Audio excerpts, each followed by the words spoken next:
Good morning and welcome to the Live Exchange. I'm Dr. Pamela, and today we are going to be looking at the crisis that's happening here in the United States with the Black maternal health and the babies of Black mothers. Our rates of death are higher than any population in this country, and especially in the state of Georgia, where I'm currently located. The numbers are highest, and it's really disturbing because it does not matter whether or not it's a situation in which the mother has taken care of herself, she has access to health care, whether or not she's knowledgeable about what it is that she's supposed to do to have the best outcomes for pregnancy. It is a phenomenon that many people are finally drawing attention to with this concern of Black maternal health. It's so interesting because there are so many of us, as I have conversations with Black women, who in hindsight will say, you know what, that I experienced that in terms of some of the biases, some of the neglect, some of the concerns that are leading to the death of Black women. And fortunately, in the cases of the women I'm speaking to, that I have spoken to, they're still here and they're still alive, but they can recount situations in which they may not have been had their, I don't know, for whatever reason, they pulled it through. But in some cases, maybe their babies did not.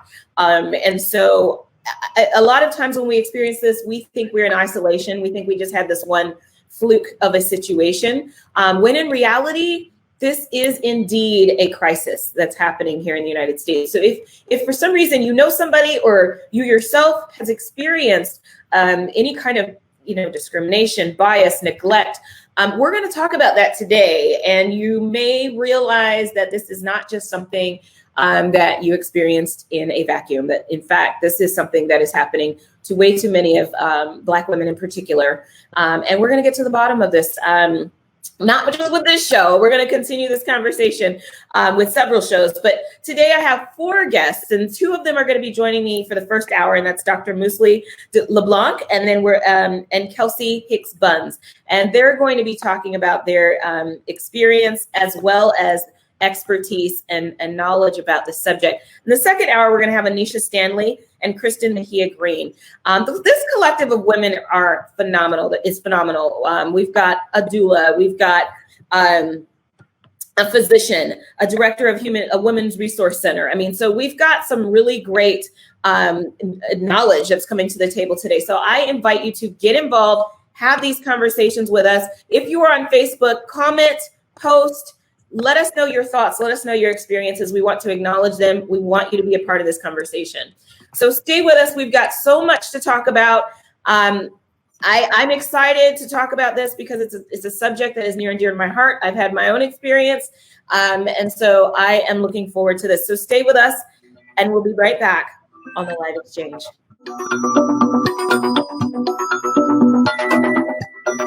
All right, welcome back to the Live Exchange. I'm Dr. Pamela, and today, as we're talking about the fight for our lives, the Black maternal health crisis in America, and as we continue to attempt to navigate through this global pandemic, this one thing that has been at the forefront is the concern of the medical system and the major disparities that Black people face in health and medicine.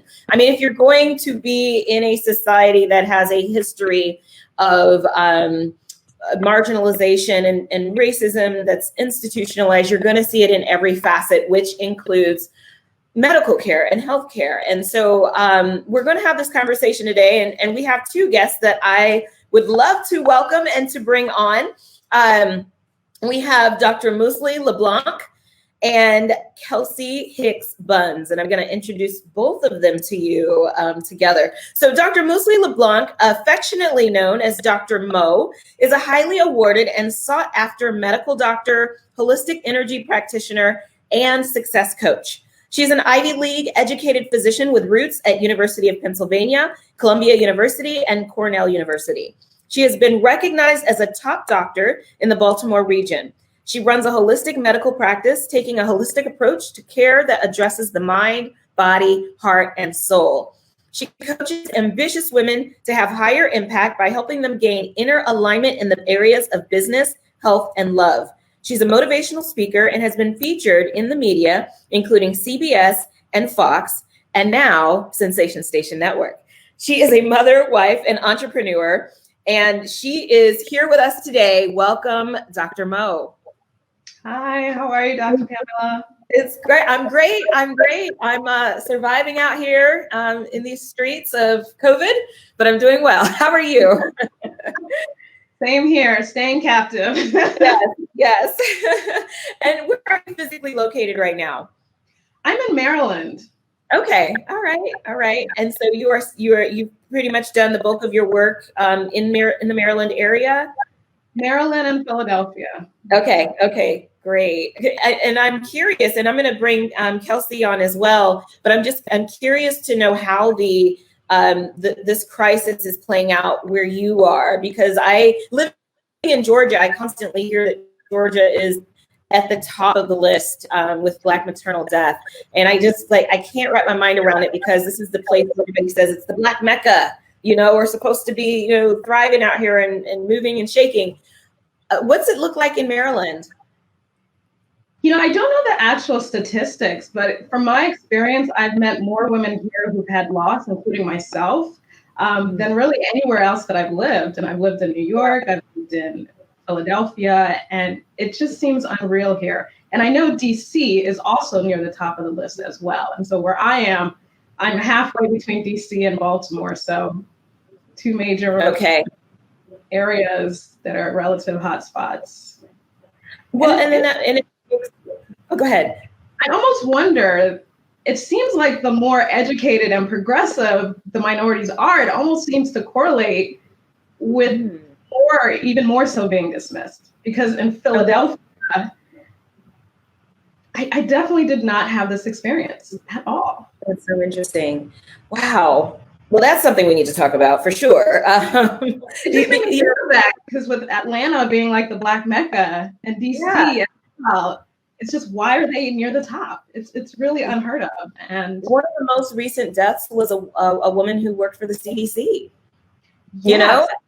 So it's and it also makes me wonder: is it also that as time goes by, the numbers increase? Is it because the numbers have been increasing that now we're starting to meet more and more women, or hear of more and more women who are experiencing this? I don't know. But let me bring Kelsey on. So let me introduce Kelsey. So Kelsey Hicks-Bunns is the director of the Women's Resource Center at Bucknell University and founder and queen curator of Essentially Kelsey. She is a collective healing space for Black people and people of color to speak, be heard, listen, and heal through a variety of healing and mindfulness modalities. Much of her life mission involves creating spaces for inspiration and empowerment. While she loves talking about anything body and life positive, she also enjoys crafting, singing, and writing. We have done karaoke together, so this is true. I can vouch for that. Kelsey is living the epitome of an unapologetic life, love, and voice. She is not interested in existing in a world that tells Black women to be seen and not heard, to move out of the way and to just fit in. Instead, she is loud and bold and taking up as much space as she deserves, because she is not moving out of anyone's way. You are excused. Welcome, Kelsey. I think you're muted. Of course. Yeah. Okay. Thank you for joining us. Thank you. But I love, and this is why I think the two of you together is going to make for a great conversation, because this whole idea of voice, making space, that is such an important. It's interesting because one of the things that concerns me is whether or not we have voice when we're working with our doctors. So we're going to go to a break, and when we come back, we're going to dive in to this conversation. Actually, we'll have trending topics, and then we're going to dive into this conversation. So stay with us. Primary election. Lack of diversity. Gas prices. Michael Jackson. Trending topics.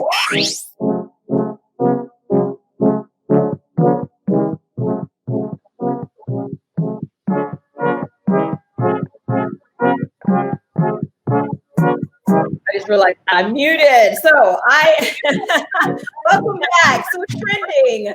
I have to say that I went to bed quite angry last night.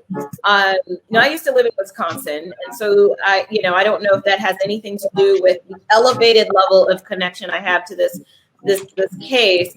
But last night was the news of Kyle Rittenhouse, 17 years old, who decided to show up in Kenosha, got in the car from Illinois because of a call to come out to this protest, because apparently there was some social media call for people who want to come out and quote unquote protect the businesses, which we know good and well that's not really what this was about. So Kyle Rittenhouse got in his car from Antioch, Illinois, drove up to Kenosha, Wisconsin, and paraded around the protest yesterday with a rifle, got water from police, high fives from police, chummy with police. And so my thing is, okay, first of all, and I know I'm supposed to get to what happened, but my concern is that, yes, we have a right to bear arms. Yes, we have a right to walk around with guns. We do.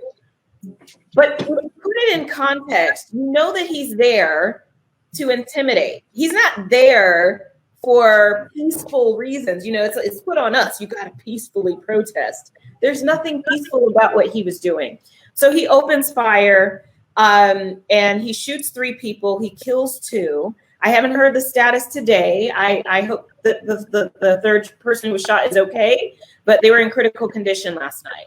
And in watching the video, which I have yet to watch the video of the gentleman who was shot on Monday. I'm sick of seeing it. But I did watch this video, and there were people trying to stop him, jumping on him, trying to, and so one of the people that it appeared that he shot were one of the people that jumped on him to stop the shooting, which is, I mean, heroic. I don't know. I mean, it was just stunning. So that was he, and then after it happened, he walked away with his gun in his hand, walked by, I don't know how many police vehicles, and nobody did anything. He got all the way back home to Illinois before he got arrested. I'm just going to stop talking. What do you thoughts? Where are you on this? Because I know I am livid. I don't even know what the words are. You have no words either. I understand. I understand. Yeah. What can we do? Yeah, it's interesting. I mean, even talking about it is really difficult. As a Black person, it's re-traumatizing every time you have to talk about these incidences, every time you have to prove that your life is valuable. Even when you were talking and you said, we have the right to bear arms and walk around with guns, it's like, do we all have that right? We don't. No, we don't. There's no way that wouldn't fly if one of us were doing that. Yeah, I remember the guy who got shot, I think in a Walmart. He was actually shopping in the gun section of Walmart, had their gun there that was there for sale, just looked at it, and he got attacked by police. So it's but in terms of how this relates to healthcare, we always think of race as being a risk factor, but in reality, it's really the lived experience of being a Black man and woman in America. Right. That's the true risk factor. Yes.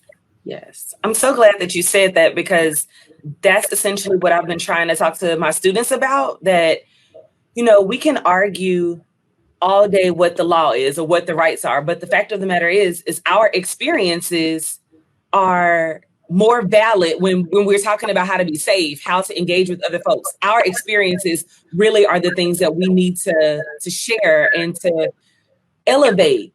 Me talking about what this person could do, is it legal? Is it lawful for them to have a gun? Is it lawful for them to have been at the protest? Like, for me, I try not to sit in that space because it doesn't do me any good. There have been plenty of times where I've been doing the right thing and it's not yielded the result that I wanted. So I try to talk to the students about exactly that. The fact that, you have to be on your guard. You have to know where you are. I don't know if you all, and this is kind of off the subject, but I don't know if you all have been watching Lovecraft Country, but the notion of sundown cities, like, you need to know where you are. This is still not the time for you to just kind of wing it and go and do whatever because you think it's going to be okay. No, you need to know where you're going before you get there. Wow. And then proceed with caution. My goodness.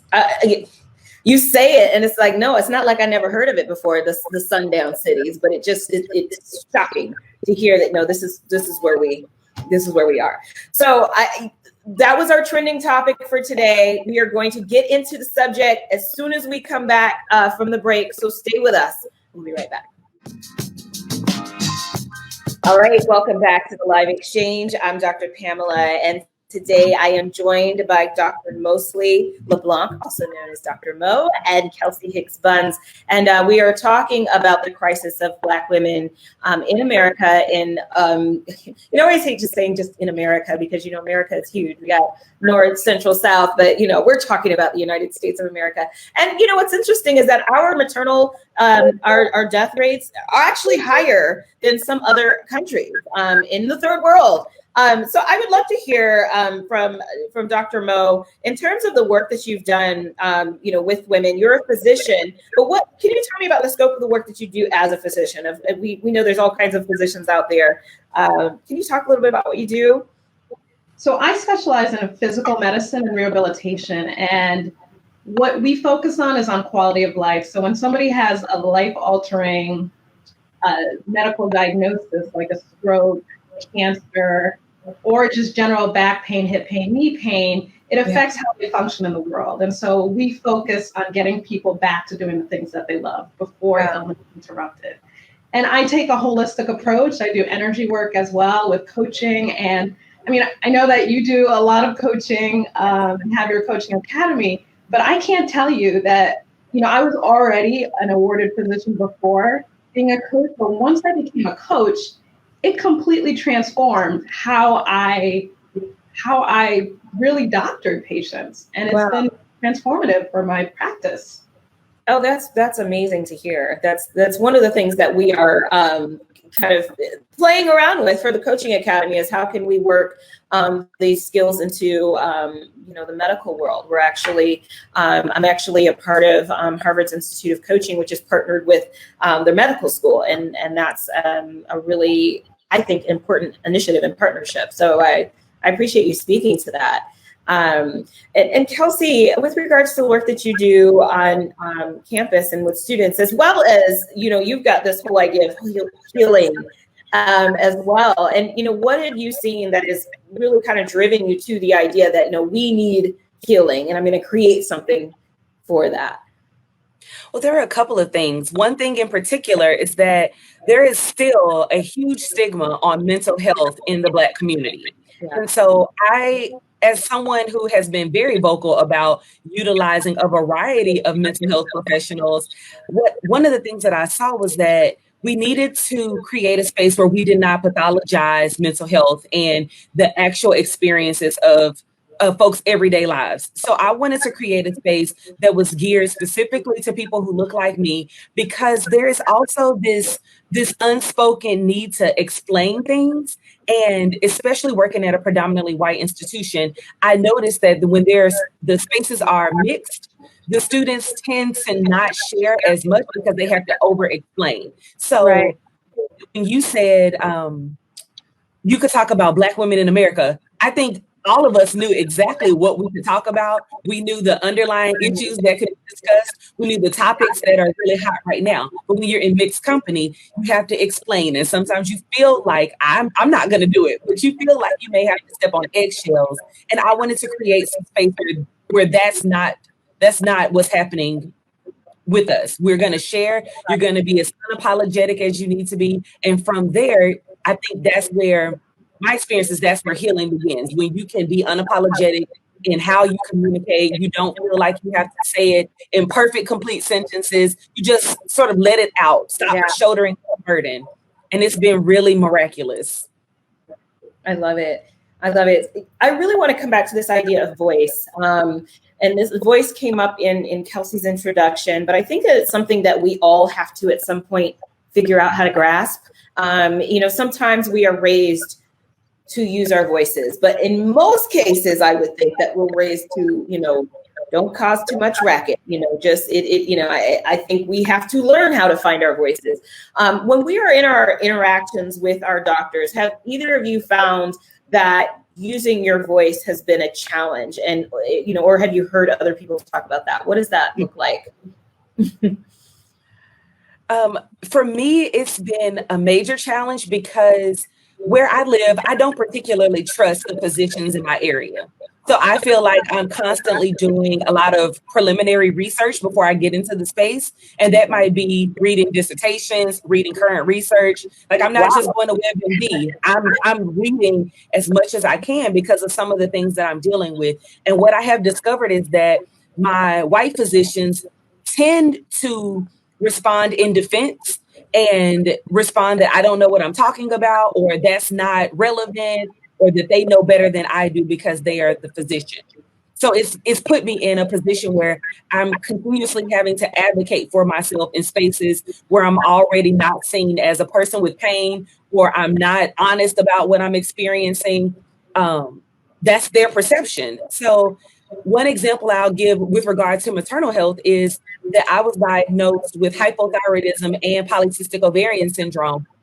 And so as we look to start a family, of course, we've been going to different doctors to learn about what we should expect through this process. And the first doctor that I found wasn't actually a person of color, but he could not move past my weight. Everything was that I was fat and I just needed to lose weight. And so he sent me to a nutritionist, and she said, well, I just think you need to have weight loss surgery. I don't want to hear about hypothyroidism because, I know that's a thing, but it's not really, like, you can lose weight if you just tried, if you ate less, if you would exercise more. And I was like, okay, yeah, but I'm doing those things. You're seeing that it's not working. So as I continued to advocate for myself, I made her increasingly irritated, or she became increasingly irritated. I don't think I made it. I think she was set to do that regardless of what I said. But I have to advocate in ways that I feel like my peers who are not people of color don't have to do. Right. Yeah. Yeah. Anything to add to that, Dr. Mo? Yes, no, I think it's true. And I think it's the case even across educational and socioeconomic backgrounds. Because even as a Black physician, I felt the same way. So I'm curious to know, because, physicians, whether they are Black, white, Latina, whatever they are, get trained in the same spaces, right? And we have our biases that we come up with. I think some of my greatest frustrations over the last few weeks, few months have been from Black people who don't get that Black people are oppressed in a lot of ways. And so I know that this translates over to the medical field. In fact, I've had a few medical friends who said, no, Black women are dying because Black women aren't taking care of themselves. It has nothing to do with us. And I have had experiences with physicians who, and I'm so not trying to throw us under the bus, but even a Black female physician who just kind of was very dismissive and just kind of like, yeah, okay, well, all right, moving on, and just really didn't take the time. Now, I've certainly had the opposite experience, but I'm just wondering this whole element of race and what you all might think about this idea of how the ways in which we might be perpetuating the problem ourselves. Is this something that you see, or is it just kind of something unique that I'm seeing? No, I don't think this is unique at all. I mean, I there's two sides to every coin. So could we ourselves do more and do better for ourselves? Absolutely. And even when we do so, there are still barriers. When we look at pregnancy-related mortality rates among Black women, those who actually completed college education or higher were 1.6 times more than white women who had less than a high school diploma. And when we just looked at women with greater than high school education, Black women were 5.2 times having pregnancy-related mortality rates than their white counterparts. So, the recent, and I'm quoting this from the study that came out, the CDC results that came out in 2019, that really bared light that this isn't a socioeconomic issue. This isn't Right. you have chronic, medical conditions. This isn't you didn't seek care out early enough. This isn't you weren't educated enough. It's literally because you are a Black woman and people dismiss you and your experience that we're having a higher rate of death and infant mortality. Right. And I mean, and that's so when you spoke earlier about, there's not necessarily, I think you said that in fact, sometimes at higher socioeconomic statuses, what is going on there? How is that the case? Did you say more? Yeah, 5.2 times. So what's up? I mean, do we have an answer for that?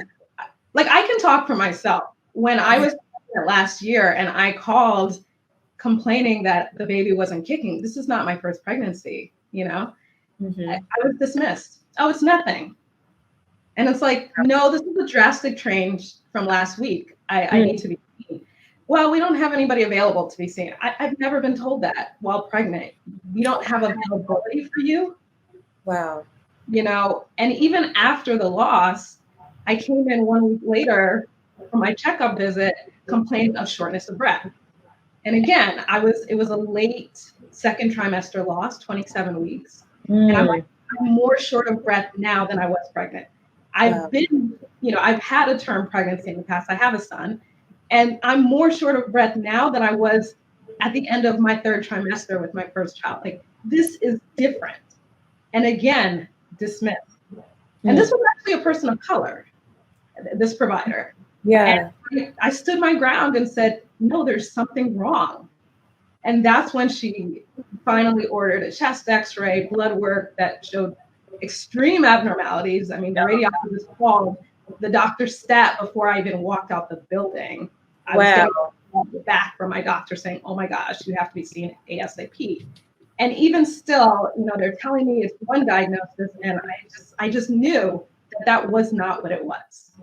And so again, I had to advocate to another doctor who was a person of color, but he was actually fantastic. And I said, we have to investigate this more. And he ordered a CT, and again, found very different findings than what we thought. So it's just having to really ask and push and really demand that your needs be addressed. And that is not a natural skill that we have. And, I'm thinking about, we have to go to a break, but I'm thinking about Kelsey as she's trying to embark on this journey of carrying a child, and what, if we use Kelsey as an example, how we might need to prepare her for this journey. So when we come back, we're going to look at this a little more. I want to show you a clip of a case that was quite tragic. So when we come back, we're going to look at that and then continue this conversation. We'll be back.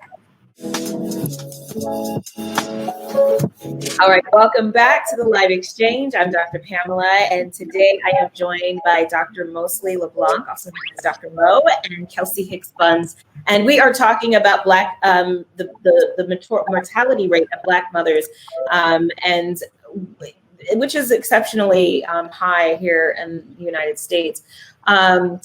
I also wanted to just give you all an opportunity. If you want to comment or you have anything to say, please definitely leave your comments. We'll acknowledge those. And we definitely want to get you in on this conversation.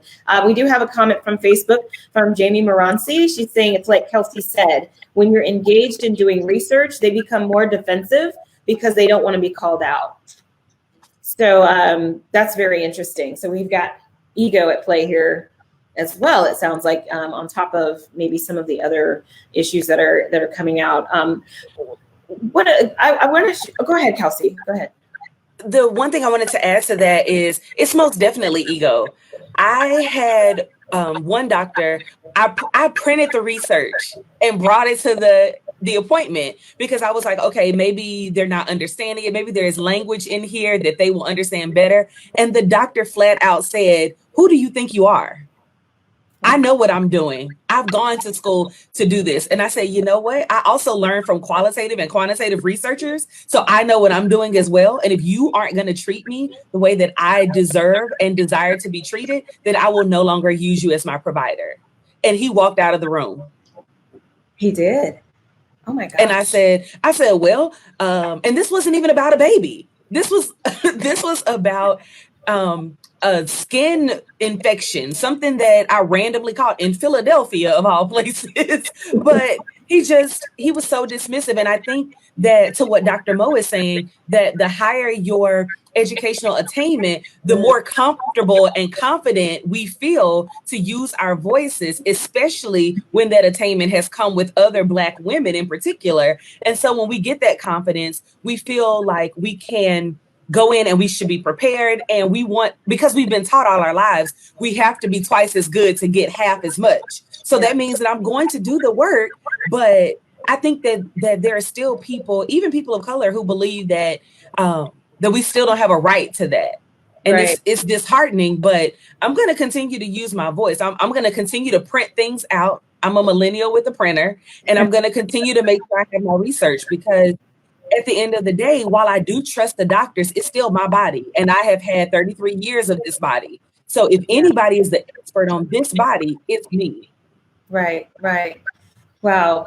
Well, one of the things that I wanted to share is the video of gentleman Charles Johnson. He went all the way to the Supreme Court to fight because his wife died after negligence. And so if we have that clip, I'd love to go ahead and I brought it to play the that attention now. of the staff, the nurses at Cedars-Sinai. They came in. They said, we're going to do a couple of things. We're going to order a set of tests. We're going to order a CT scan to be performed stat. I was concerned, but I said, you know what? My wife is healthy, and what's supposed to be one of the best hospitals in the world. I'm concerned, but we've got a plan. Okay? Blood work comes back. It's showing that it's abnormal and she's hemorrhaging. And they ordered a CT scan that was supposed to be performed stat. Keep in mind, this is around 4 o'clock. 5 o'clock comes, no CT scan. Her Looks like we might blood not levels are have the continuing to clip. drop. By this time, she's beginning to shiver uncontrollably. 6 o'clock, no CT scan. She's beginning to become pale. All right. Well, if we don't have it, that's fine. I can give an Extreme pain. overview of what happened. Basically, Charles Johnson, his wife was admitted into the hospital in less than 12 hours after giving birth to their second child. Kira Johnson died from a hemorrhage. She had they said that she may have had a heart problem or, no. They're saying none of that was Kira's case from having a heart problem, but that it was something that could have been caught, that, she couldn't, that in fact, he saw that there was blood in her IV and didn't, they wouldn't, in fact, what they said to him was, your wife is not a priority right now.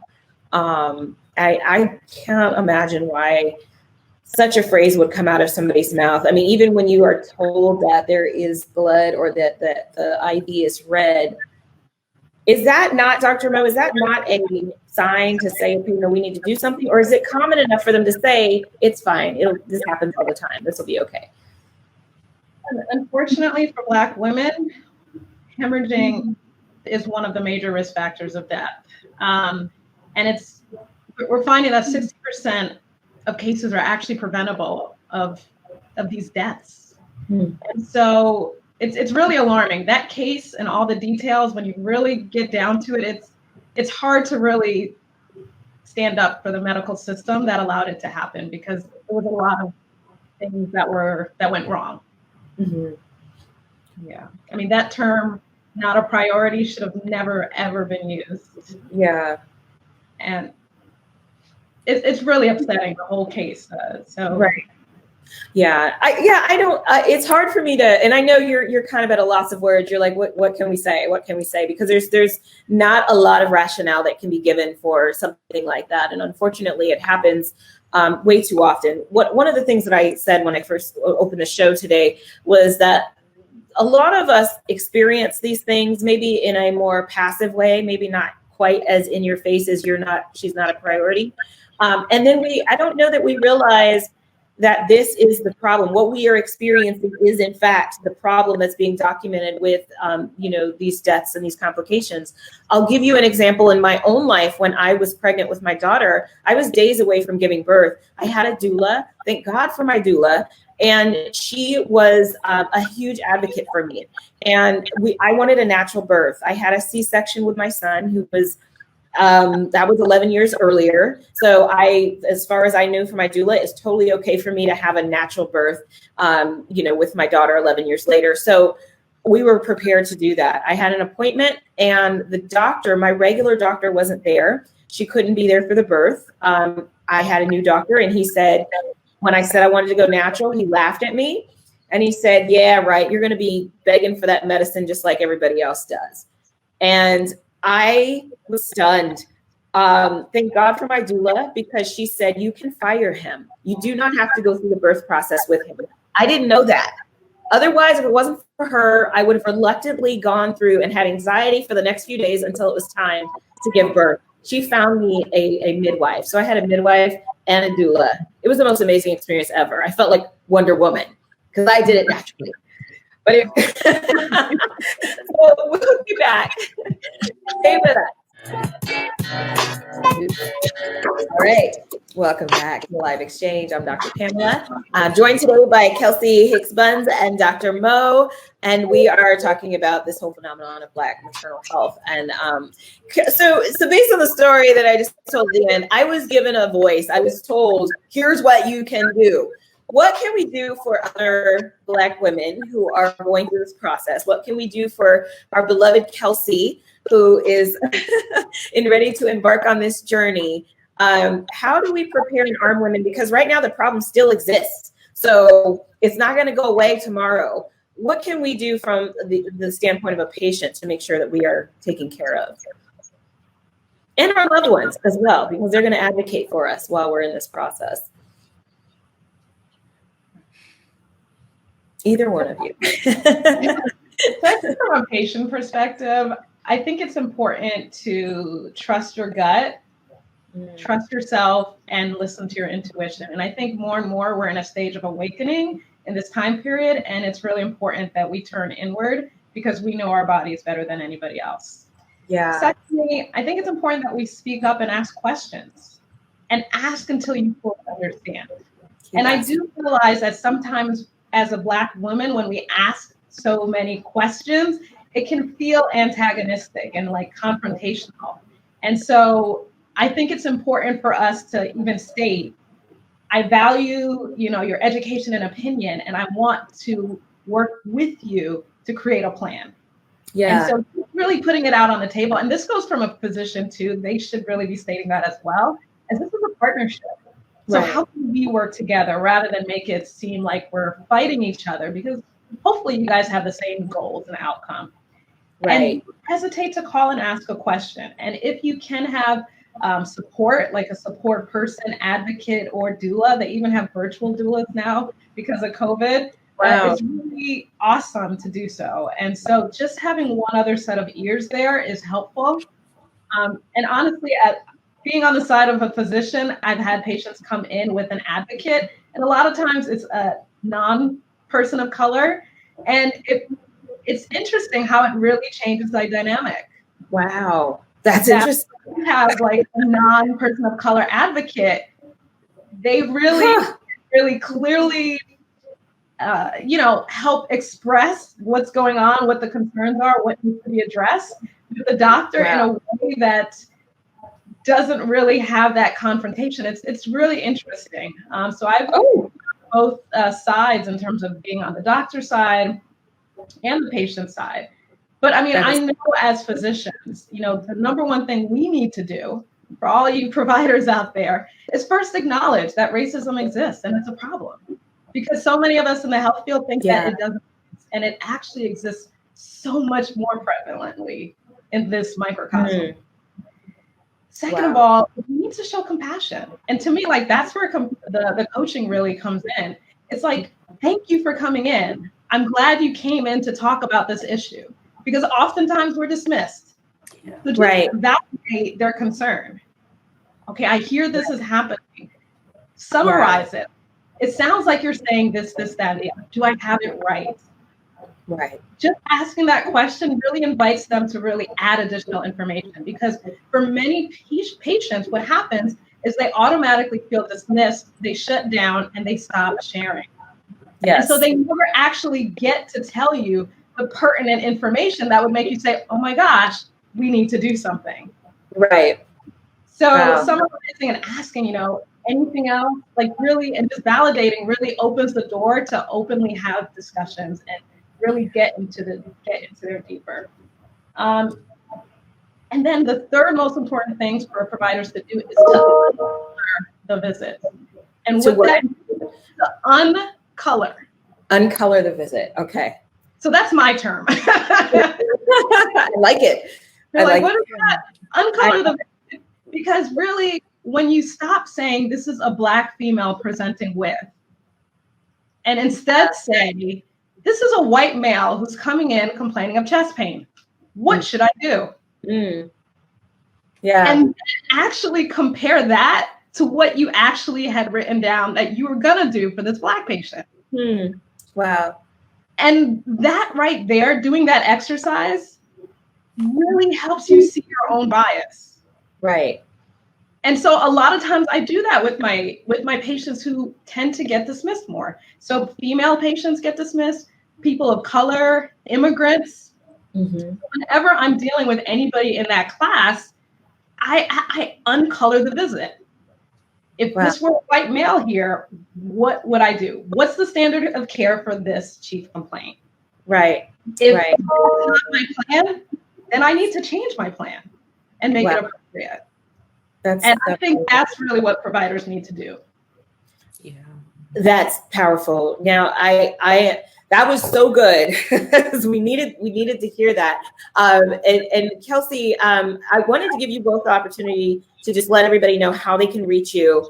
As we're closing out this hour, you have about 15 seconds. How can they reach you? Folks can find me on Facebook at Kelsey Essentially. And then on Instagram, I have several different hats that I wear, obviously. So you can also find me at Big Girl Sparkle, at Tendon Sage, and at Kelsey Essentially on Instagram as well. All right, thank you. And Dr. Mo? They can reach me at my website, unleashthehealingwithin.com. And you can download a free guide to help you go from burnout to bliss at bit.ly/blissmd. All right. Well, thank you so much. I'm so glad to have had you both today. This hour went by way too fast, but I will be in touch because this is not the last time we're going to have this conversation. So definitely, stay tuned, everybody. We have a whole other hour to go with 2 other guests. Thank you so much, Kelsey and Dr. Mo. Thank you. Thank you so much. It's been a pleasure. Yes, we will be back. Good afternoon and welcome to the second hour of the Live Exchange. I'm Dr. Pamela, and today we are talking about the doctor's experience of Black women in the medical system. What we are experiencing is a phenomenon in our society because Black women right now have the highest rates of mortality after, before, during childbirth. And we are tackling that issue today. And we are going to be joined by 2 guests in the second hour, Kristin Mejia Greene and Anesha Stanley, who are going to give us their take on this crisis that's happening here. There are some statistics that I think are of note here. We've got that the maternal mortality rate and injury rates are higher for Black women, irrespective of income or education level. We are actually 3 to 4 times more likely to die as a result of pregnancy. What's interesting is in the last hour, Dr. Mo talked about how actually, in fact, she's witnessed more of these complications and deaths with women, or just the disregard with women who are in higher socioeconomic backgrounds, which I thought was really interesting because the assumption is that this happens primarily with women who are maybe more financially unstable.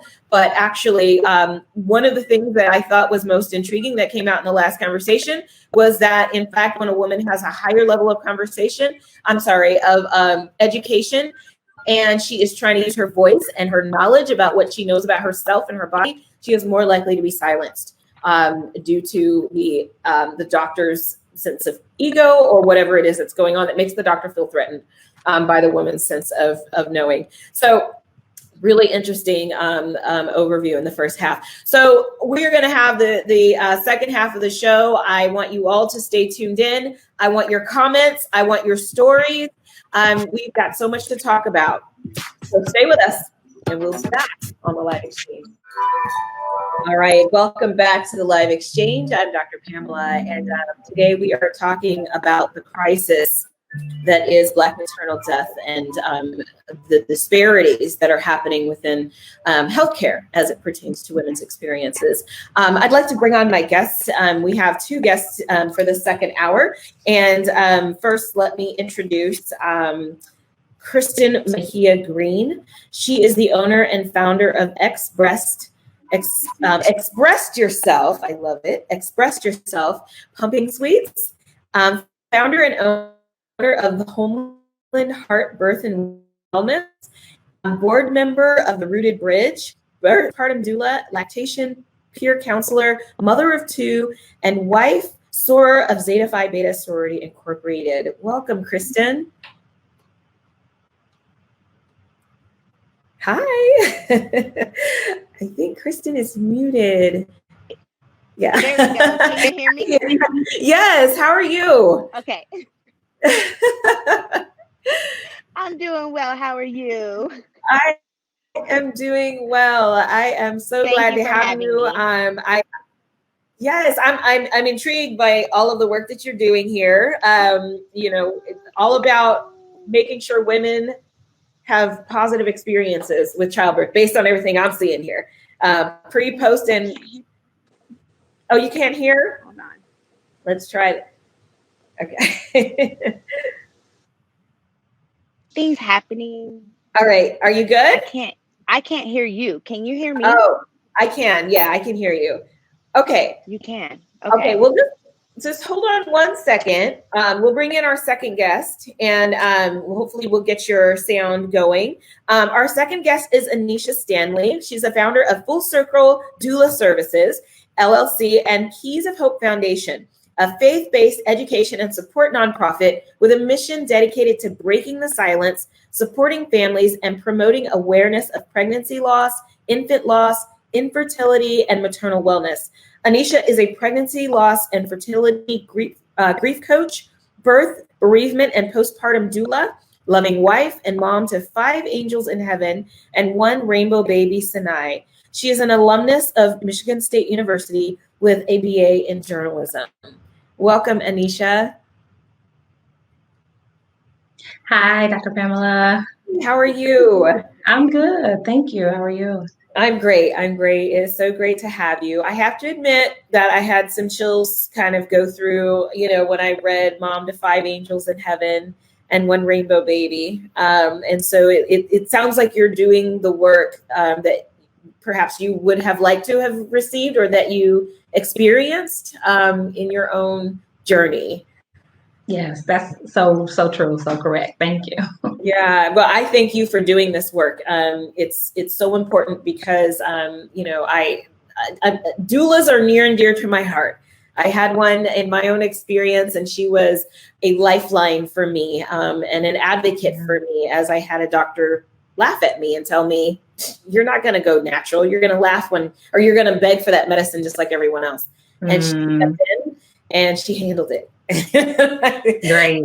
I love awesome. it. So thank God for doulas. Yes. So I want to just kind of hear, your journey in terms of how did you get to doing what you are doing today? And maybe everybody isn't familiar with the term rainbow baby, which I am, but maybe you can explain that as well. Of course.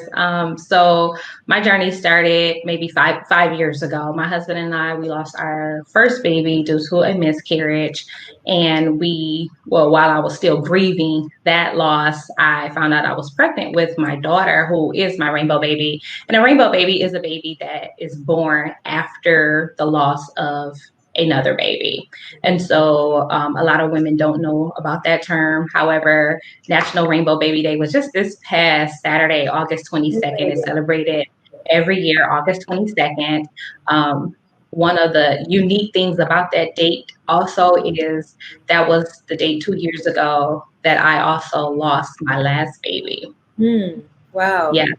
So again, my husband and I, we've experienced 3 miscarriages and 2 life-threatening ectopic pregnancies. And with my last baby that I lost, that I nicknamed Hope, in 2018, I wasn't feeling good at all. I didn't understand what was going on. I thought that I had a miscarriage, but it turned out a couple weeks later that I actually did not. We went in to see the doctor because he was concerned also about my blood work. I have a great doctor, and I do thank God for that. That wasn't always the case, but I did switch to him.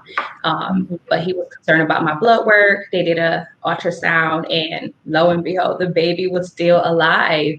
I heard the heartbeat, and that was just so sweet, like music to my ears, because the last appointment that I went to for the baby that I lost before them, I didn't hear that. And so, I'm thinking like, oh my God, you're a survivor. Who are you? You're so strong. You're so brave. Like this is like a miracle. But unfortunately, the baby was growing at the rate that they should have. And I also found out that it was a tubal pregnancy. And even though they were growing, like I said, where they should have been growing, my life was in danger. And my doctor informed me that I had less than an hour to be in surgery to save my life and stop the eruption of the tube. But I also, unfortunately, had to sacrifice the life of my baby. And so that prompted me to go home and just really seek God and said, okay, I removed myself. This is the 5th child that I lost. I removed myself from this guy. You have to have something awesome. Something great has to come out of this. And I don't know what it is that you're doing, but I just need you to speak to me. And that's what he prepared me to pretty much show up for myself and create the foundation. So there can be resources in my community for women who will unfortunately experience the same thing. Wow. Well, thank you for sharing that. We're going to bring Kristin back on. I think she's good to go now with her baby. Thank you for joining us, Kristin. Yes, sorry. Somebody just woke up from their nap. Oh, that's okay. That's okay. Well, thank you for joining us. And Anesha just gave us just kind of a little bit of her journey and how she got to doing what she's doing. I would love to hear your story as well, Kristin. Absolutely. So I did hear a little bit of Anesha's story, and mine is the drastic opposite, actually. I got pregnant with my son on birth control. And speaking of son, why is this happening? I'm not sure.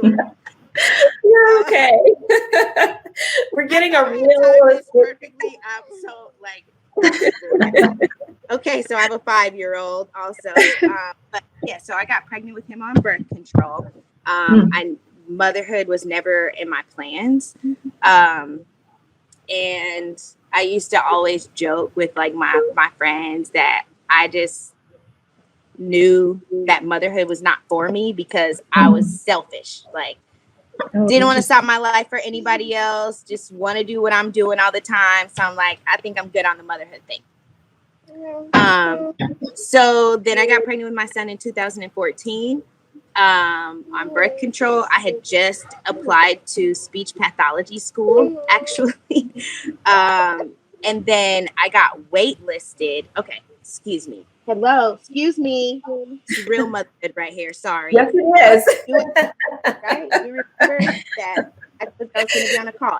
You see what's happening right here. You see these pretty ladies? Okay. We're all talking, and this is not a time to discuss your sister, okay? You're being rude. Do you want to go downstairs, Cruz, with your brother? Well, we're about to go on a break. COVID, virtual school, just all the things. This is it right here. I get it. Trust me. If anybody is back and flexible and like we're going with the flow, that is me. So you are good. We are going to go to a break though. So when we come back, we'll dive a little bit more deeply into this conversation. So stay with us. We'll be right back. All right, welcome back to the Live Exchange. I'm Dr. Pamela, and joining me today is Anesha Stanley and Kristin Mejia Greene, and we are talking about this phenomenon of Black maternal death. I am, and not even just death, but the complications and the challenges that come along with, interacting with our doctors in different ways. Anesha, I'm curious to know from your experience, can you speak to any challenges that you've had in your medical journey, as it pertains to, with your doctors and how you address that? Yes. So after we've experienced our first loss, our first miscarriage in 2014, when we went in to meet our gynecologist, one thing that I will say that I learned from my mother was that when you go to the doctor's office or an important appointment, you dress up and you just look the part, I guess, or you just dress up. And so I've seen her do that. And so my husband and I, we were dressed up. I just had on something that I will wear to church, like business casual. My husband is a professional man, so he had on a suit and tie already from work. And so we went into the appointment, not looking just, put together any old kind of way, but we still were kind of overlooked, even though we were kind of put together. And so we sat down and finally met the OB. It was our first time meeting her, and she was Hispanic. And so I thought that maybe because she's a female and a minority that she will understand, what I went through. And honestly, she came into the room and just say, "Oh, okay, hi, how are you? This is what, I'm reading. These are the stats. This is what's going on. You had a miscarriage. Okay, you'll be fine. This is your recovery. You got any questions?" Not, "Hi, how are you? This is my first time meeting you. This is my name. This is my nurse." Like nothing. It was just get straight to, "Okay, so you lost your baby. You'll be fine. Come see me in a couple of weeks and let's move forward." And that did not sit well with me at all for the longest, for a couple of weeks. So I just began to pray and just think about like, okay, for whatever reason, it was another doctor also, that a lot of people talked about, who's my doctor now. I just kind of started calling around and asking some people about doctors because I hadn't been pregnant before other than just losing that baby. And so they began to just kind of recommend someone to me. And I decided to make that change because I just felt like I wasn't heard. I wasn't looked at as a person. She didn't try to ask me, was there anything specific that I wanted to know, or kind of just explain what was going on, or it was a little rushed. The appointment was rushed. And so I did switch to a different doctor, and I'm so glad I did. Like, I love my doctor. He's actually one of my board members he's the Pope Foundation and one of our co-facilitators. Like, we have a great relationship. I call him my godfather. So I thank God for that. And I understand everyone don't have that patient-doctor relationship. But I can say with my first ectopic pregnancy, after finding out that when we went to the appointment, actually, we went to hear the baby's heartbeat. It was very faint. And while we were there and the doctor, had the ultrasound going, the heartbeat, actually, we heard, the baby's heartbeat decrease, and ultimately the baby passed. And so my doctor informed me what was going on, what would the next step be. And so he sent me to a hospital, a different facility for treatment. And the treatment for an ectopic pregnancy is methotrexate. And methotrexate is a high form of chemotherapy.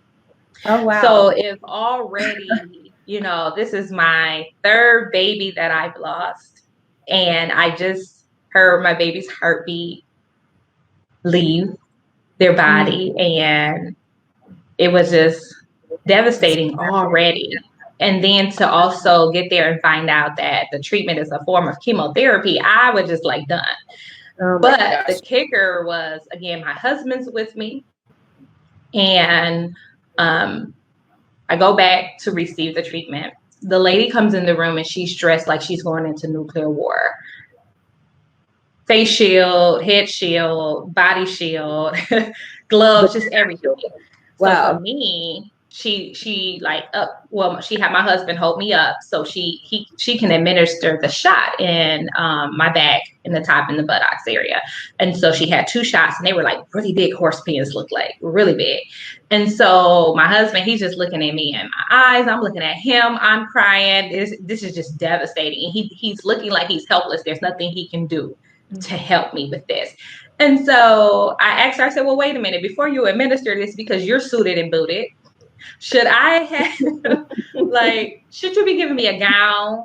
Yeah. Is there anything that I need? And she was like, oh, no, you'll be fine. It's just a quick shot. She barely kind of explained what she was doing. I kind of had to ask her, can you explain what this is? How long does this take before it actually gets into my body? It starts to dissolve the cells of the baby and everything. Kind of explained that to me a little bit more. And she kind of was just like, making it seem like she didn't really have the time to do that. And so she administered the shot, and immediately my body reacted, and the amniotic fluids and everything and blood just started to flow down my legs. I'm clothed in what I wore, fully clothed, the fluids just flowing down my legs, down my pants, into my shoes now. So I asked her, I said, should I be bleeding or spilling something in my pee on myself? And she was like, no, you should be fine. And it happens again. So I literally just received that treatment, and I had to go home soiled in the blood and the fluids and just everything. And they just treated me as if like, oh, you'll be fine. Just take the shot in. And that's just that. Wow.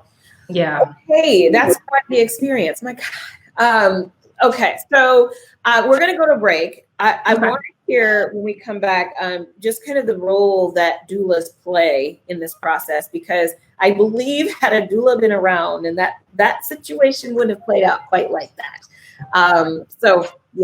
So stay with us, everybody. We'll be right back. All right, welcome back to the Live Exchange. I'm Dr. Pamela, and today I'm joined by Anesha Stanley and Kristin Mejia Greene. I believe Kristin is back. Is she back? Yeah, okay. Well, when she comes back, she'll be back. You'll see her when she comes back. One of the things that Anesha just kind of shared, which was quite the horror story, actually, in terms of just a medical experience. I'm curious if you can just tell us a little bit about the role of a doula and perhaps the difference between a doula and a midwife. I had both. I still don't fully know the difference, but I loved having both of them. Can you talk to that a little bit? Yes, actually, a doula is a support person, just another person to help advocate for you, someone who can support you through your entire birthing process, through every stage, up through even through postpartum. And so a lot of times, well, for me, as a doula, it's really important that I help my clients understand that during birth, or as you prepare for birth, that birth should be a self-determined experience. It should not be something that's envisioned by a doctor or a medical staff or someone telling you how you should have birth, how you should give birth, where you should give birth. Also, who you should allow to be like your support person. A lot of times it comes from this, westernized, colonized idea that, a support person also is just, the father of the child, not necessarily someone that you feel will bring you peace and comfort during that time and help you in the delivery room with, breathing techniques, someone who can help advocate for you. And I really just feel like a doula is really special to have, because for me, I'm very passionate about creating that birthing room and that scene in the environment, because if you go into that place with a lot of fear, then that's what you're going to welcome, Right. But there's a lot of things that you can do prior to that. And a lot of the fear does come from because women like me who's had that same experience, if I would have taken that into, the next birth or another opportunity that I had to speak with a doctor, then of course I will be very reluctant and not trusting. And a lot of it comes from being, not having that equity as far as care and treatment, and the doctors treating you not as a person. Again, they don't know your economic status or your educational status, even though those things are what society deem as valuable and worthy. You know, the higher educated you are or the more money you make, then this is where, you are in this level and this is what we see you as. But no one knows that when you're walking into, a doctor's office or whatnot. And so when it comes to a doula can just really support you through the birth and help you prepare for those stages and for postpartum. Whereas a midwife, they are more clinically trained, who actually help you give birth at home. So I will recommend a midwife for someone who was interested, like you, who wanted to have, that natural birth experience. But that woman is trained to medically be able to assess you, to give a diagnosis, and to also make the calls about whether or not, if something happens, if you need to be transported immediately and transition to the hospital where you can get that medical attention that you need. Whereas in the doula, they don't have that, but they're just more so there for support. Okay. Yeah.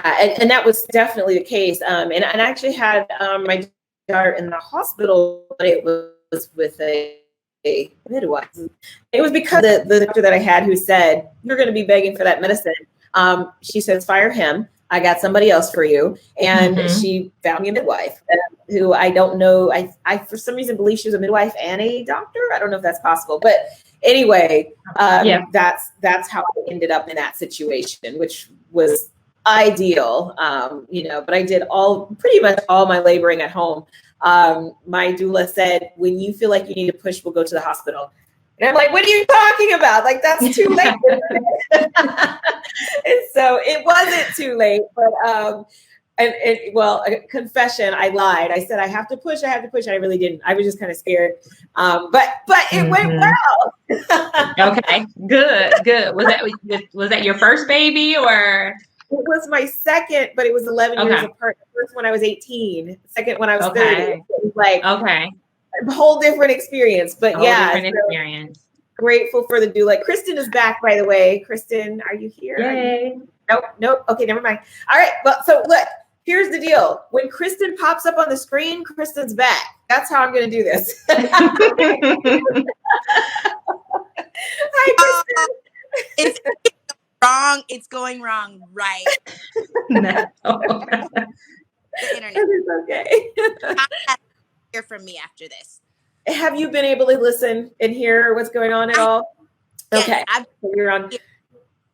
I haven't been able to. Yeah, I don't know. Okay.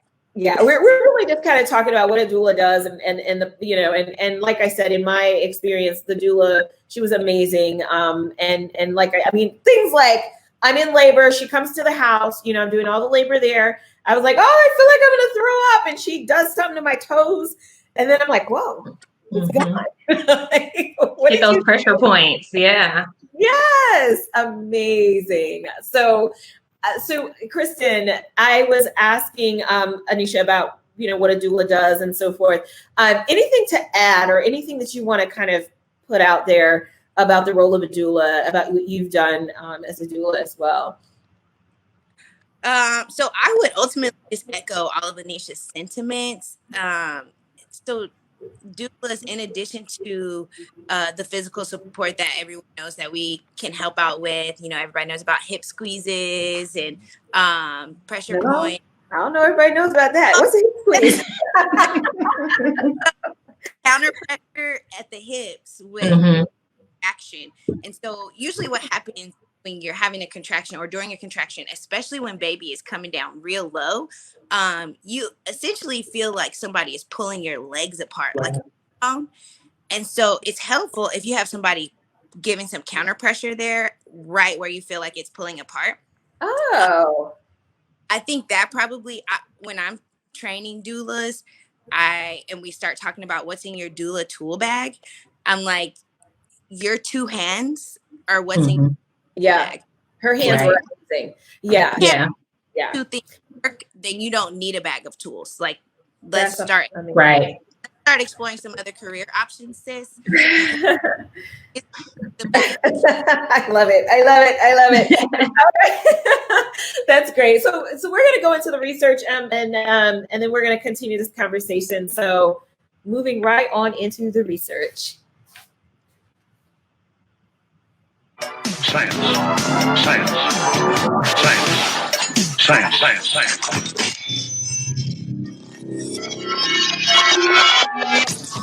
All right. So just to look at a few, some of the, I guess, the latest of information regarding Black health or healthcare, Black healthcare for Black women. As I mentioned at the beginning of this segment, Black women are 3 to 4 times more likely to die as a result of pregnancy in post, I'm sorry, not pre-pregnancy, but post and during childbirth. Black women experience disparities in infertility rates, stigmatization, and access to fertility care. Kelsey talked about that a little bit in the first half. Health conditions that impact Black women, such as fibroids, receive very little governmental research funding.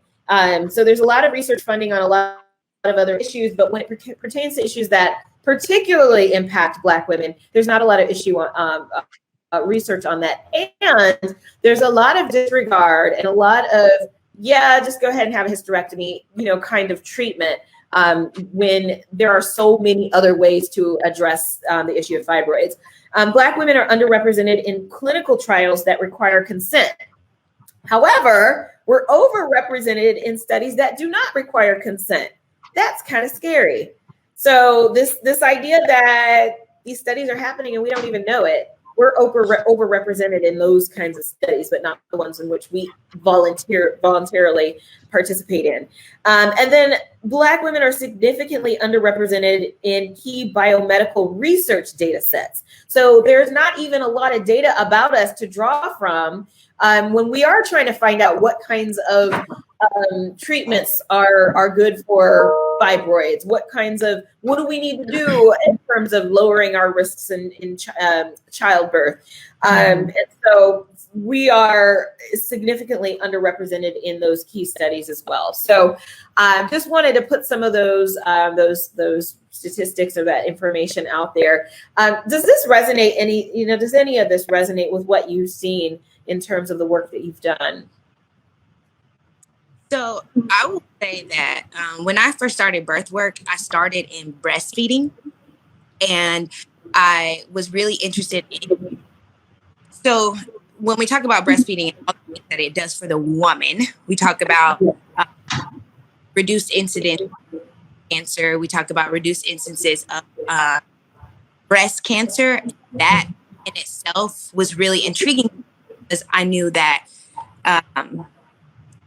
The numbers for Black women who were diagnosed with breast cancer were higher than white women. So the research showed that Black women are 2 to 3 times more likely to be diagnosed and die of breast cancer than white women. But the breastfeeding research is the opposite and shows that white women are breastfeeding at 2 to 3 times the rate of Black women. Wow.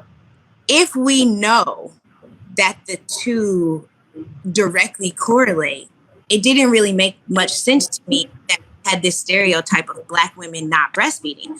It was like, if we know that breastfeeding could potentially save us from breast cancer, why aren't we doing that more?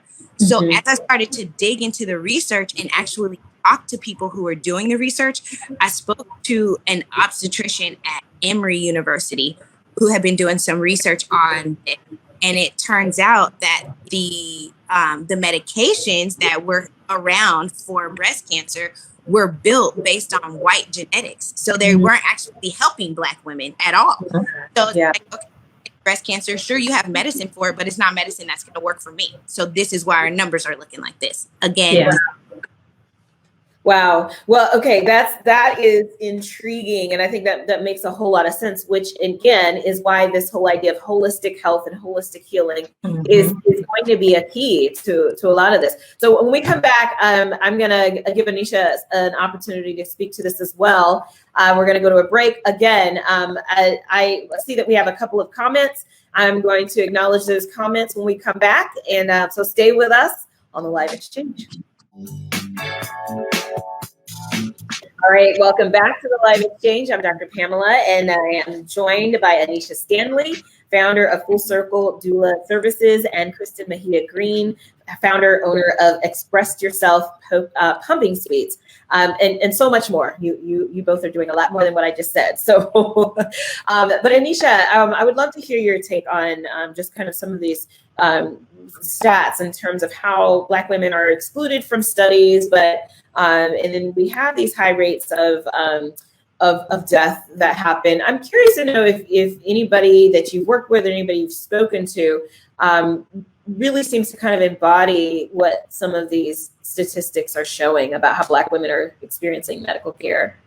Yeah, it's unfortunate because Black women are more likely to be uninsured, and they have a lot of barriers when it comes to finances and education resources and the help that they need. And so a lot of times when a Black woman does come into a medical office or seeks medical attention, also because of the systemic racism that's there, they're not deemed as human or looked at as a person first, and then their concerns aren't really being heard. And a lot of times, like some of the clients that I've worked with, especially like even this year, have been like some younger women, and I've had to pretty much pull a lot of things out of them and ask them some questions and some things that they may not have thought of, even if it was not just their first pregnancy. But it's a lot of women don't know how to advocate for themselves and how to speak up for themselves. And we see that also with women having their first baby.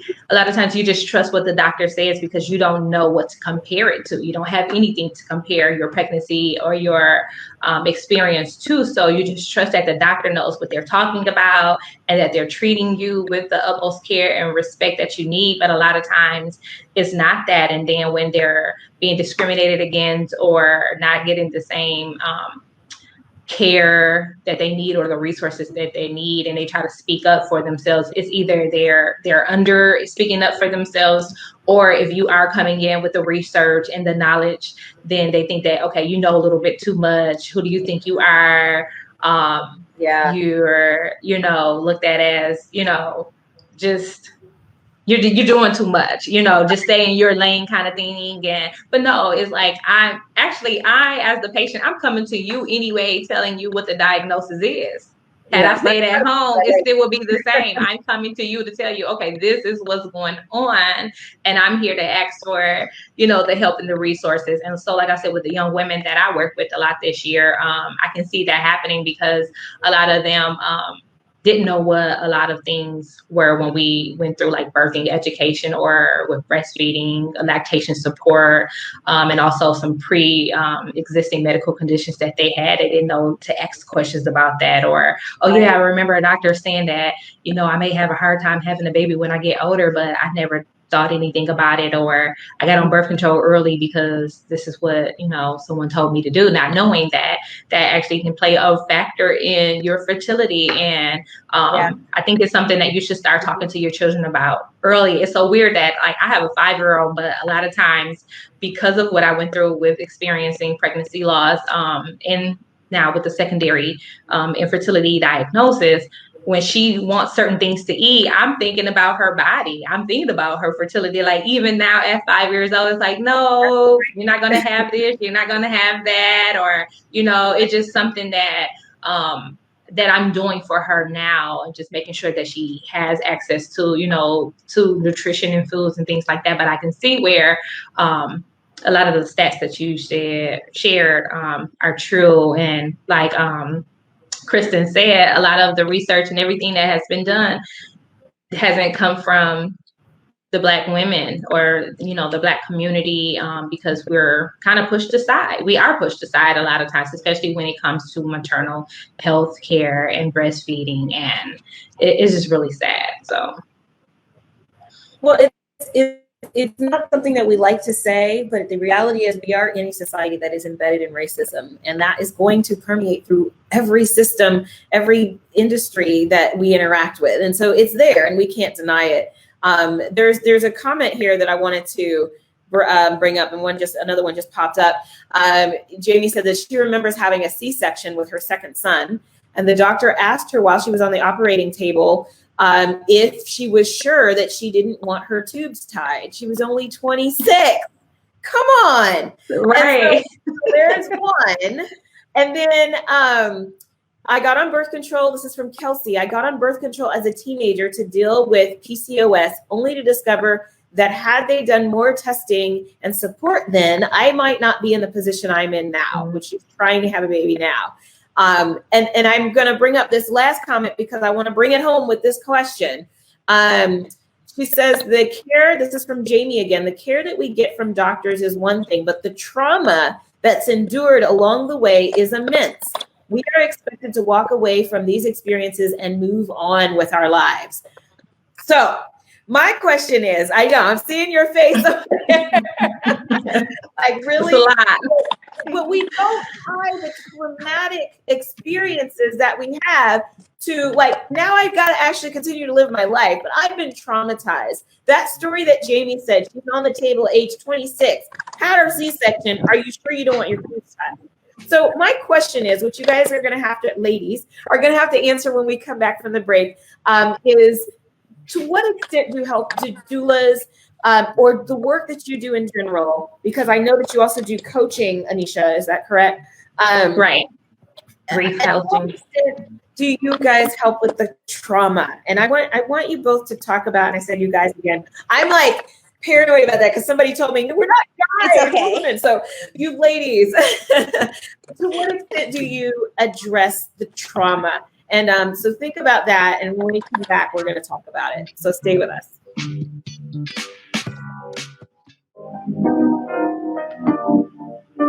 All right, welcome back to the Live Exchange. I'm Dr. Pamela, and today I am joined by Anesha Stanley and Kristin Mejia Greene, who are strong advocates for health and wellness through the pre, post, and during pregnancy process. So the question that I posed before the break was about the trauma that we experience in our doctoral, doctoral journeys. That sounds like something else, but in our medicinal journeys, that sounds like something else too.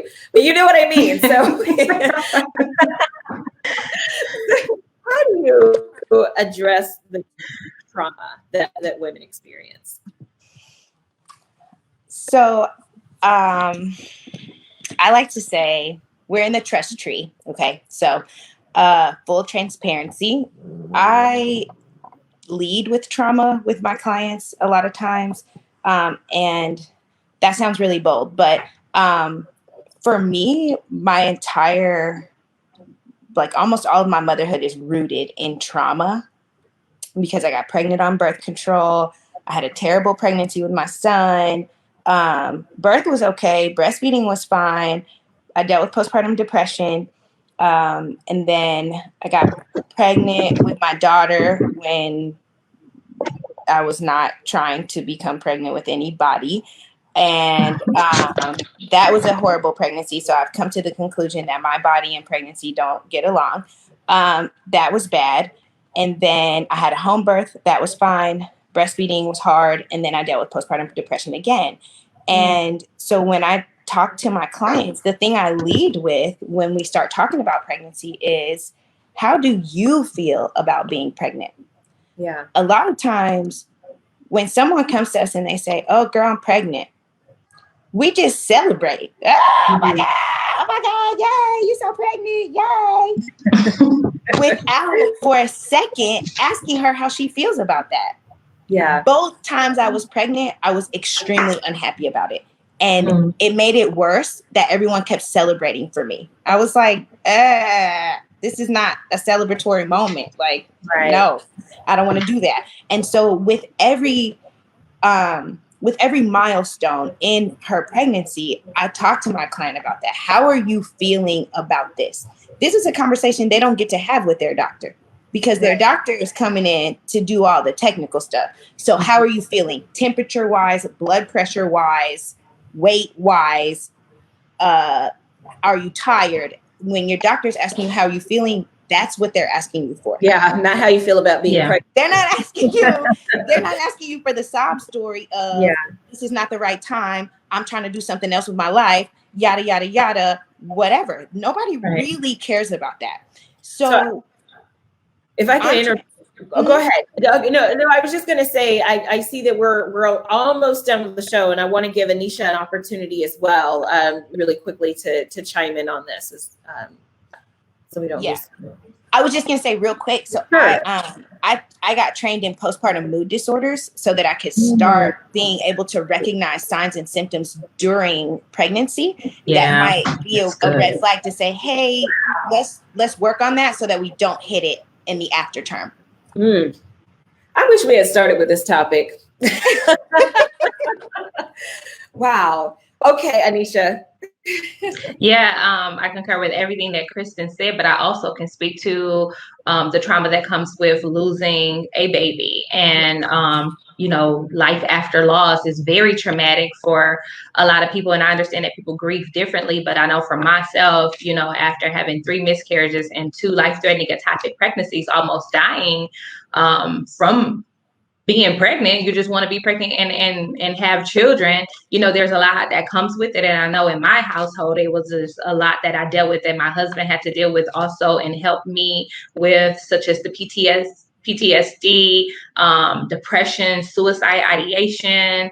It was just a lot. And then in the Black community, we don't talk about pregnancy loss. We don't talk about life after loss and what to do. And people don't try to open up and share their experiences with you and hold space. And so that's why I created the Keys of Hope Foundation for pregnancy loss and infertility. It's because we want to hold space for women and allow them to share their experiences and receive support from others who have a shared experience and have gone through that, because no one understands you and your grief process and the journey and the trauma that comes along with losing your baby. There's a lot of guilt that comes from that the mother takes on, and a lot of pressure that she puts on herself, even where fertility or infertility is concerned. And it's just a lot. But for me, I just really wanted to show up for other women and let them know that I was there to support them, and I understood where they were coming from, and create this resource and this space for them, and have a class where we can get back to life after loss. And how do you do that? It's just by understanding the grief model, is understanding how to advocate for yourself, and how your marriage can be impacted, how your relationship can be impacted, but ultimately coming back to self-care, how to mother yourself, nurse yourself back to health, and to also hold space for yourself, and to just find some type of hope in God, and develop your faith where that trauma is concerned. But in the Black community, it's like the generations before ours, like grandma and them says, what happens in this house stays in this house. So you don't talk about it, but we keep recreating generations of women who are broken. And then you wondering why she's always got an attitude, or I don't like her, she always mean, she always this. And that happened to me in a group that I'm in. A young lady was deemed as like, she's always talking, doing different things and acting a certain way, until I shared my story, what happened to me. And she privately messaged me and said, hey, this is what's going on. I said, oh, now I understand why maybe she put on that mask and why she acts that way. And the next time I saw her in our club meeting, she just hugged me and loved on me. And everybody was like, oh my God, like, why is she hugging on you? Well, I know what's going on with her now. Right. Yeah. We need that. We need that. And I hate to cut you off, but we are about to wrap up. But what you just said resonates with one of the comments that I have to read from Kelsey. She says, we are holding in the trauma our mothers and their mothers and their mothers' experiences. If my grandmother was born with all her eggs and my mother was born with all her eggs, I have been carried through trauma. I have to be the end of this maternal trauma or healthcare trauma. So, yeah. That's it. Okay. That's right. it. So we're going to close on that, but we're not closing the door to this conversation because we need to continue to have it. As you can see, an hour went by really fast. So we are definitely going to have a part 2, and we are going to delve into this. I actually want to delve into this trauma piece a little bit more than we were able to today. So where are the two of you located? Well, first, if you can each tell me where you're located and how people can reach you. And I did hear somebody say something about virtual doula. So it might not even matter where you're located in terms of being able to get some support. But just let us know where you're located and how can people reach you. We'll start with Kristin. So I am in Nashville, Tennessee, and I do not virtual doula because I need to be with you. I need to see your face, and I also don't like to be on the phone. So for me on that, I can drive up to Nashville now. If I get pregnant, I'll just drive up there. Now I will say I do travel. Travel. And so I'm willing to do that. But I can be found on Instagram at Express Yourself. So it's expressed yourself at Express Yourself. Also expressyourself.com. I would love for you to find me on Instagram at Homeland Heart Tennessee, TN. We are the first community-based doula program in Nashville, Tennessee for Black women by Black women. All right. Thank you. And Anesha. Awesome. I am in Saginaw, Michigan, and you can find me at the keysofhopefoundation.com/Full Circle Doula Services. And on Instagram, you can find me at Keys of Hope Foundation. And on Facebook, it's just Keys of Hope. All right. Well, thank you so much. I am so glad that you all were able to join us. This is such important information. As Anesha explained, when we know each other's stories, we can give each other grace and connect with one another on a higher level. So let's continue this conversation. I would love to have the two of you back, as well as the two that were here in the first hour. This is just such important information. So stay with us. Stay with us. Join us next week. And next week, we're going to be talking about incarceration, another fun, exciting topic of the things that need to be addressed. So thank you again for joining us on the Live Exchange. Remember, it's your life. I want you to love it. Have an excellent week.